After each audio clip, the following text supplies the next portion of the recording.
یہ فیصلہ جسٹس مقبول باقر صاحب نے سپریم کورٹ میں ایز اے جج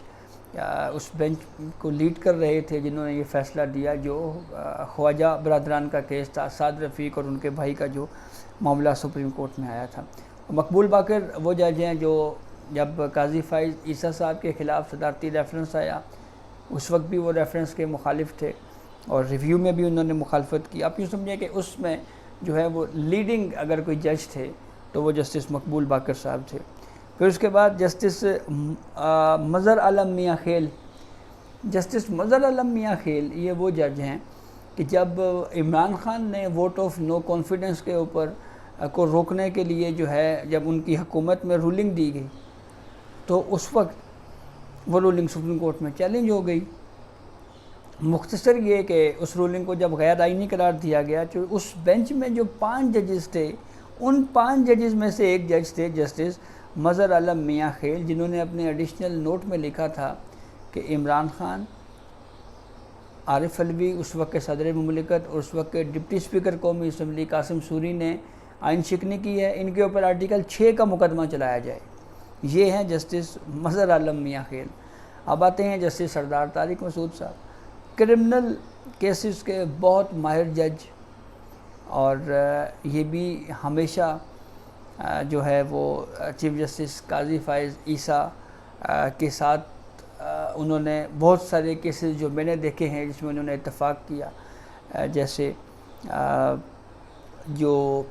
فوجی عدالتوں کا معاملہ پہلی سٹیج پہ جب عمر عطا بندیال نے ایک بڑا بینچ بنایا، اس میں قاضی فائز عیسیٰ صاحب نے کہا کہ جب تک پریکٹس اینڈ پروسیجر قانون ڈیسائیڈ نہیں ہوگا میں ان کیسز میں نہیں بیٹھ سکتا، وہ بینچ سے الگ ہوئے۔ سردار طارق مسعود صاحب بھی اس پرنسپل سٹینڈ پہ قاضی فائز عیسیٰ صاحب کے ساتھ رہے۔ پھر اس کے بعد دیگر جتنے بھی کیسز رہے، یہ جو حال ہی میں آپ کو یاد ہوگا کہ جو آر او کا معاملہ تھا کہ آر اوز بیوروکریسی سے لیے جائیں یا عدلیہ سے لیے جائیں، لاہور ہائی کورٹ نے اس کے اوپر اسٹے دے دیا، وہ معاملہ سپریم کورٹ میں آیا۔ چیف جسٹس قاضی فائز عیسیٰ، منصور علی شاہ اور جسٹس سردار طارق مسعود، وہ 3 رکنی بینچ تھا۔ اسی طرح سے ذوالفقار علی بھٹو کیس میں جو ریفرنس تھا اس میں جسٹس سردار طارق مسعود رہے۔ مطلب مختصراً آپ کو اگر یہ بتائیں تو شاید کوئی ایسا کیس نہیں ملتا جس میں ان 4 جو مجھے ابھی تک یاد آ رہا ہے کہ ان 4 ججز میں سے کسی ایک جج نے جو ہے وہ کہیں پہ اختلاف کیا ہو چیف جسٹس قاضی فائز عیسیٰ صاحب سے، یا کوئی ایسے بینچ میں وہ بیٹھے ہوں جس میں ڈفرینس آف اوپینین جو ہے وہ ان کے مابین آیا ہو۔ اچھا جی، ایک اور بڑی آپ ذرا چلتے ہیں امپورٹنٹ ایشو کے اوپر کہ ایک تو آپ کو بتائیں کہ جوڈیشل کمیشن کا اجلاس جو ہے وہ ان 4 ججوں کے معاملے کے اوپر 19 جولائی 2024 کو 3 بجے جو ہے وہ کمیٹی روم کانفرنس روم سپریم کورٹ میں ہونے جا رہا ہے، اور اس میں جو ہے وہ ان ججز کے ناموں کے اوپر ووٹ ہوگا۔ بہت اچھا ایڈیشن ہے، اور یہ کم از کم وہ ججز ہیں جن کے اوپر کوئی ان کی کریڈیبلٹی کے حوالے سے کم از کم جو ہے وہ بات نہیں کر سکتا۔ جسٹس مقبول باقر ہیں، سردار طارق مسعود ہیں، مظہر عالم میاں خیل ہیں، جو مشیر عالم ہیں، تو بہت اچھے ججز ہیں یہ۔ اور یہ جو وجہ بتائی گئی ہے کہ پینڈنگ کیسز کی تعداد کو کم کرنے کے لیے لایا گیا ہے، یہ بھی بالکل درست بات ہے کہ اس وقت جو پینڈنگ کیسز ایک بہت بڑا ایشو ہے، فوجداری کیسز ایک بہت بڑا ایشو ہے۔ تقریباً 10 سے 12 ہزار کیسز صرف فوجداری اس وقت جیل پٹیشنیں ہیں، لوگ جیلوں میں بیچارے انتظار کر رہے ہیں، یہاں پہ پولیٹیکل کیسز پہ کیسز ہو رہے ہیں، عام آدمی بیچارے کی باری نہیں آتی۔ تو اس کے لیے یہ بہت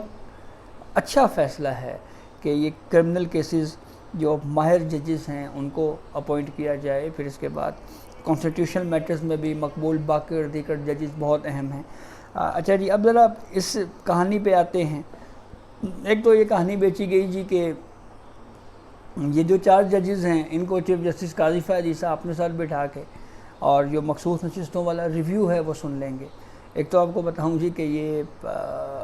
یہ وہ بات ہے جس کے نہ سر ہے نہ پیر ہے۔ اس کی وجہ یہ ہے کہ ریویو جو ہے وہی بینچ سنتا ہے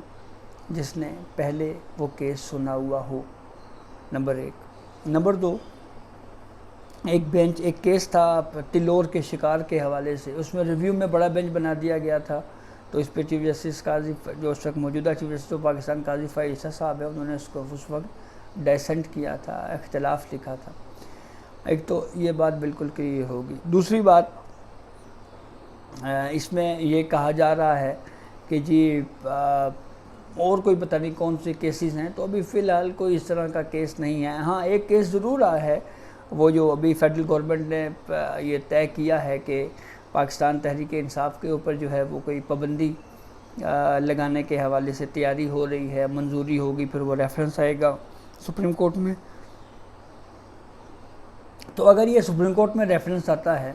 تو اس میں اب دیکھنا یہ ہے کہ 5 رکنی بینچ تشکیل دیا جاتا ہے، 7 رکنی تشکیل دیا جاتا ہے۔ تو ویسے بھی یہ جو ایڈ ہاک ججز ہیں، ان کی power as a supreme court جج کے طور کے اوپر ہی ہوتی ہے، اور یہ کوئی انوکھا واقعہ نہیں ہے پاکستان کی جوڈیشل ہسٹری میں۔ ماضی میں ججز ایڈ ہاک ججز رہے ہیں، خلجی عارف حسین ایڈ ہاک جج رہے، خلیل الرحمان رمدے ایڈ ہاک جج رہے، تو یہ کوئی نئی بات نہیں ہے۔ تو اگر ان کو ایز اے جج آف سپریم کورٹ ہوں گے، باقاعدہ اوتھ لیں گے کہ ہم بلا خوف و خطر جو ہے، بغیر کسی لالچ کے، بغیر کسی خوف کے ہم انصاف کی فراہمی کا سلسلہ جاری رکھیں گے، یہ اوتھ ہوگا۔ تو پھر اس کے بعد جب یہ اوتھ لے لیں گے تو پھر جب کیسز کوئی بھی آئیں پھر یہ سنیں گے۔ اس میں کوئی کیا ہے، چاہے وہ عمران خان پہ غداری کا مقدمہ چلانے کا معاملہ ہو، یا چاہے پھر وہ پی ٹی آئی کے اوپر پابندی لگانے کا معاملہ ہو، تو کیسز تو پھر کیسز ہی ہوتے ہیں۔ تو بہرحال یہ وہ اب تک کی اپڈیٹ تھی جسے ہم نے آپ کو آگاہ کیا، لیکن اس حد تک اگر ہم بات کریں کہ اگر ان 4 ججز کو ایڈ کرنے سے اگر پینڈنگ کیسز کی تعداد میں کمی ہو جاتی ہے، عام آدمی کے کیسز سنے جاتے ہیں، جیل پٹیشنیں سنی جاتی ہیں، تو میرے خیال میں یہ بہت اچھا اقدام ہوگا، اور اس کو تاریخ میں سراہا جائے گا کہ بیچارے جو غریب لوگوں کے کیسز ہیں، جو جیلوں میں پڑے ہوئے ہیں، جو عام بیچارے جو کئی سال سے صرف اس بات کا انتظار کر رہے ہیں کہ پتہ نہیں تاریخ پڑے گی نہیں پڑے گی، تو کم از کم ان کے لیے فائدہ ضرور ہوگا۔ تو یہ اب تک کی اپڈیٹ تھی جسے ہم نے آپ کو آگاہ کیا۔ بہت شکریہ۔